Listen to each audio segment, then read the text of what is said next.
Part 2 membuat sambal dendeng balado. Assalamualaikum warahmatullahi wabarakatuh. Kada pula kita li. Kalau nanti part 1-nya kan sampai manokok dendeng ikor sudah digoreng dendeng kan ditokok katiko ikor sudah wak goreng daging sado dah wak tokok lo sado lay cuman aturan dah kalau nak copek ke dapur deh sadang menggoreng daging tu bisa awak manggil yang lado seboneng tapi dek sadang membuat konten jadi basudan goreng sado tu batokok lo daging tu sado baru digiling lah lado ko apa ko dak bagi liang jo blender ya lado ke nyokok dapet membuat dendeng balado iyo batokok jo tangan bagi liang jo tangan kok jo blender dak lomak rasa kecek selera awak kok ibu awak majen menggiling lado untuk dendeng modai kong tokok cie-cie je cuman awak dek tagoge dak kadapek modai kong ada untuk kawan-kawan lay dak tagoge kan bisa dicontoh modai ko cara menggiling dendeng kalau nanti rumah-rumah makan ko lowe-lowe dek batu lado awak ketek dibuat lah 2 ronde menggiling lado iko ronde pertama sudah dia garam di patah-patan nak dore cowok lado kan tu di patah-patan dia garam digiling lay lah model itu aja tu dak lupa lo dikeluan tanago dalam do nya dok nomor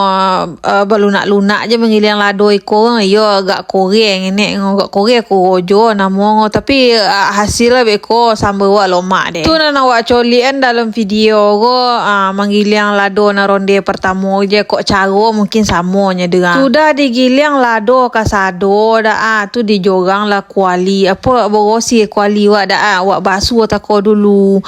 tak koma sudah menggoreng daging tu minyak wak lah hitam hitam tu campaan minyak tu dak takau mencolik lah dah ngori lo wak mencolik dak gay campaan kali kini dah langit minyak tu digoreng bawang nan olah beracik-racik tu dimasukkan lo tomat nan olah diracik-racik pulo tu lah cowok tomat